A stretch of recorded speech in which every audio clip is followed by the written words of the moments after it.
भरत बचन सुन देख सनेऊ सभा साहित्य प्रिय भक्तों, जय जय सीताराम जी की। आप श्रवण कर रहे हैं रामचरितमानस अयोध्या कांड दोहा क्रमांक 262 से आगे श्रवण कर रहे हैं। भरत मिलाप प्रसंग चल रहा है। 262 से आगे श्रवण कर रहे हैं आप।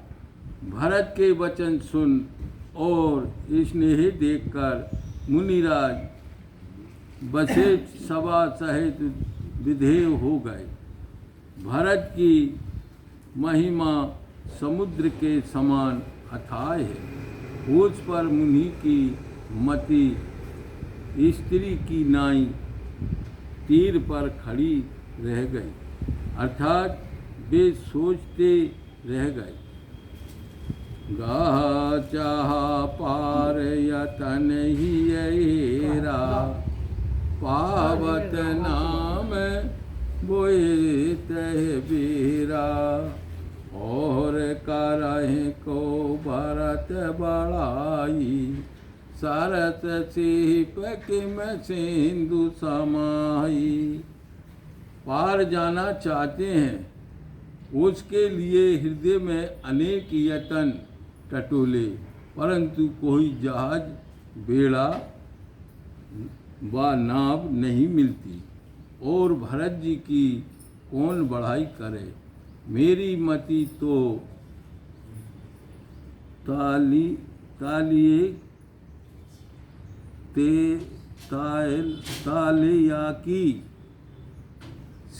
तलैया की सीप है, उसमें सिंधु समान भरत की महिमा क्यों कर समा सकती है, अथवा क्या ताल की सीपी समुद्र में समा सकती है, जैसे बाहरी वस्तु सागर में डालने से लहरों से किनारे पर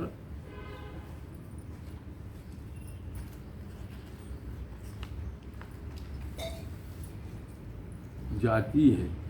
इसी प्रकार भरत के वचनों में मुनि की बुद्धि प्रवेश नहीं करने पाती है, बल्कि मन रूपी समुद्र में पड़कर प्रेम रूपी लहर से बाहर आ जाती है। भरत मुनि मन भीतर भाए सहित समाज राम पाए आए। प्रभु प्रणाम कर दीन सुआसन बैठे सब सुन मुनि अनुशासन। अब तक भरत बाहर से भय रहे, अब सब जब अपनी कसौटी में कस लिया तो भीतर से भय हो गए। समाज सहित रघुनाथ जी के निकट आए, अथवा भरत जी मुनि के मन का आशय जानकर राम के पास चले। प्रभु ने प्रणाम करके श्रेष्ठ आसन दिया। सब मुनि की आज्ञा सुनकर बैठे। बोले मुनिवर बचन बेचारी देश काल अवसर अनुहारी। सुनहो राम सर्वेक सुजाना धर्म नीति गुण ज्ञान निधाना। तब वशिष्ठ जी देश काल आवरच के अनुसार विचार कर वचन बोले। सुनिए रघुनाथ जी, आप सर्वज्ञ सुजान, धर्म नीति गुण और ज्ञान के निधान हो। सबके ओर अंतर बसो जानो भाव को भाव। और जन जननी भरत हित होए सो करहि उपाय। सियावल रामचंद्र शंकर हरि हो। जय जय सिया राम, जय जय हनुमान हरि की जय।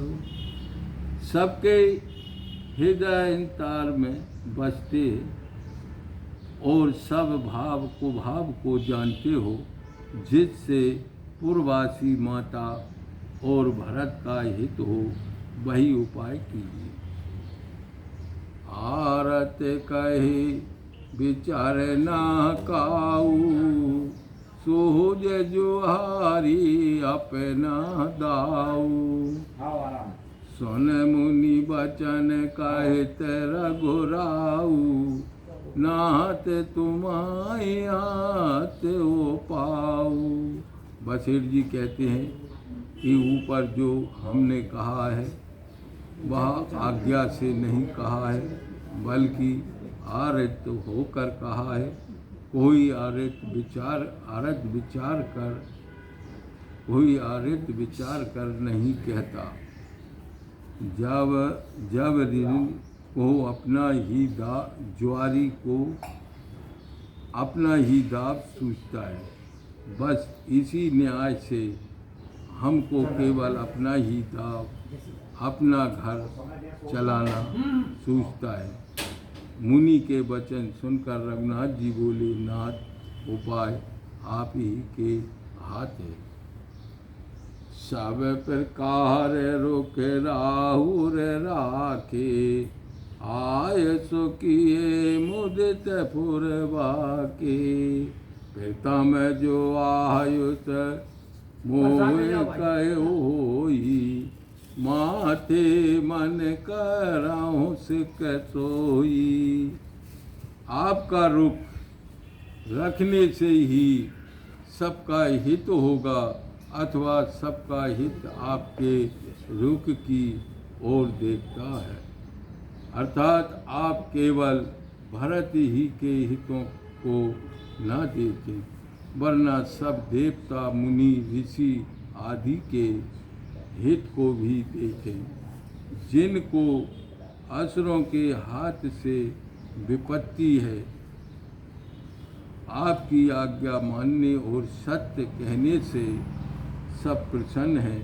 पहले तो जो आज्ञा मुझको हो सो मैं माथे मानकर करूं। उन जही कहे जस हो बर जाई, सो सब भांति करहि सेवकाई। कहे मुनि राम सत्य तुम बाका, भरत स्नेह विचार न राखा। फिर जैसी जिसको आज्ञा हो वह सब भांति से आपकी सेवा करे। मुनि बोले, रघुनाथ जी आप सत्य कहते हैं, परंतु भरत के स्नेह में हमारा विचार नहीं रहा, अर्थात उनके प्रेम से हमारी बुद्धि अर्थात कित हो गई।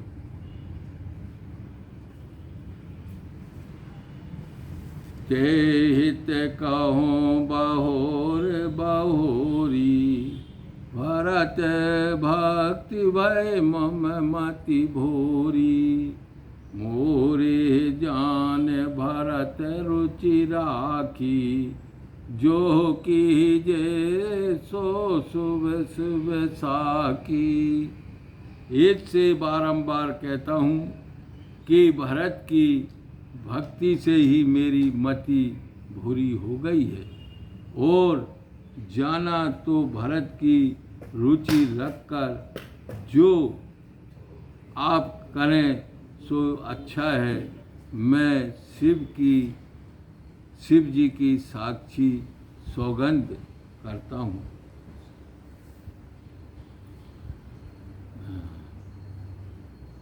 भारत बिनहि सादर सुने, करें विचार बहु।